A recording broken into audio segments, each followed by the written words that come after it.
The snow in Cleveland, Ohio didn't fall tonight, it floated, drifting down from a gray sky like tiny pieces of quiet magic. But for Emily Hart, magic was the last thing on her mind. She adjusted her red scarf, tucked her brown hair neatly behind her ear, and took a deep breath before entering Cedar Maple Cafe, the place chosen for her Christmas blind date. The warm bell above the door chimed, releasing a wash of cinnamon-scented air mixed with roasted coffee. Couples filled the booths, laughing, flirting, exchanging gifts wrapped with clumsy bows. Christmas music played softly in the background, the kind meant to make you feel warm even if life wasn't. Emily clutched her purse strap, her pulse a little too fast. She didn't do blind dates. She didn't do spontaneous decisions. She did habits. Her routines were the silent walls that held her life together. She woke at 6:15 a.m. sharp, had her oatmeal with exactly 1 spoon of honey, reached school by 7 o'clock, counseled children until 3:30, went home, and read until she fell asleep at 10 o'clock. Predictable, safe, comfortable. Her coworker, Maria, had rolled her eyes when Emily tried to refuse the blind date. Greater than, Emily, your habits protect you, yes, but they're also locking you in. It's Christmas. Live a little. This guy is actually decent. Just meet him. Most people didn't understand. Emily's routines weren't boredom, they were anchors. After losing her mother at 22 and her longtime boyfriend 2 years later to a need to explore life, she had learned the truth. People left. Habits didn't. But tonight, a tiny voice inside her whispered that maybe she should try again. So she forced herself to sit at a small round table near the window, snowflakes swirling outside like white confetti. She checked her phone, 6:54 p.m. 6 minutes early. Being early was another habit. On the table she placed 2 steaming peppermint lattes she'd ordered ahead of time. She wanted everything to look perfect when he arrived. Maybe it would show him she was thoughtful. Prepared, not boring, just structured. She smoothed the edge of her sweater, watching droplets of snow melt from her boots. At 7 p.m. sharp, the door opened with a cold gust, and a man stepped in, tall, about mid-30s, dark jacket dusted with snow. He scanned the cafe nervously. Mark. It had to be him. Emily stood a little, raising a tentative hand. He approached slowly. You're Emily, right? He asked. Hi, yes, saved us a seat. She gestured awkwardly to the table, forcing a smile. I got peppermint lattes. I wasn't sure if you. But Mark didn't sit. He didn't smile. He didn't even take off his jacket. Instead, he exhaled sharply, like a man preparing to deliver something unpleasant. Emily, I'm really sorry, he began, rubbing the back of his neck. His gaze kept darting toward the door, as if he wished he were anywhere else. A heavy feeling settled in her stomach.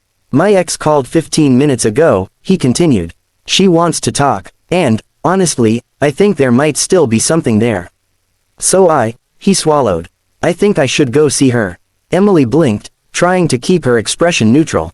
Oh, she managed. Okay, of course. Her throat tightened. I understand. He nodded, relieved that she hadn't made it messy. You seem really nice. I'm sorry for the timing. The words landed like shards of ice. Yeah, it's fine. Don't worry. But it wasn't fine. It stung. Deeply. Mark turned, already halfway to the door. Happy holidays, he muttered before rushing out. Emily remained standing for a moment, frozen in place. The peppermint lattes sat between them, symbolic, untouched, cooling fast.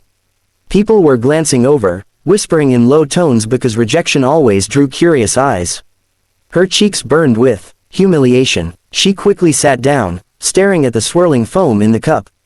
This was why she didn't do blind dates. This was why she stuck to routines, to schedules, to predictability.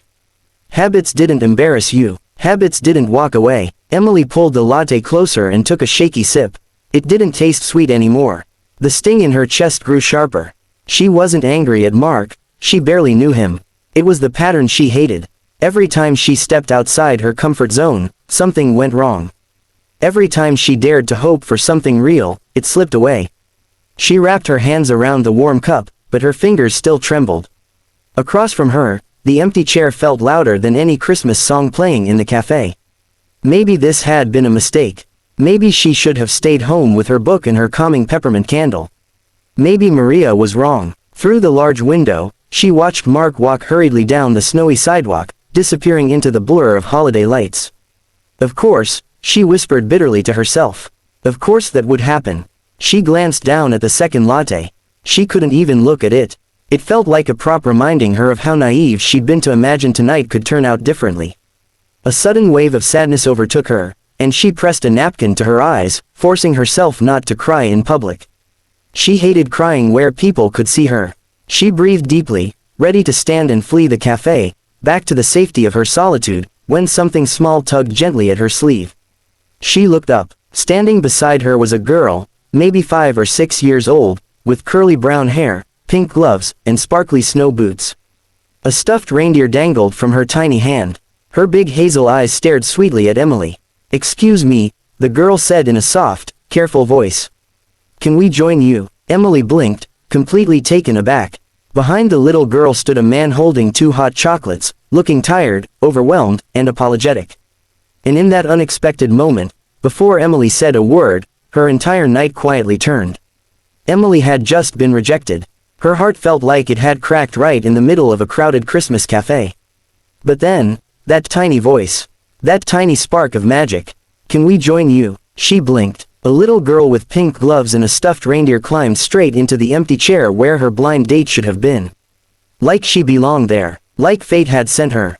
The girl smiled wide. "I'm Lily. You look lonely." Emily's breath caught. Lonely. Yes, she had been. For a long time. Behind Lily, her father stepped forward, handsome in a tired, honest way.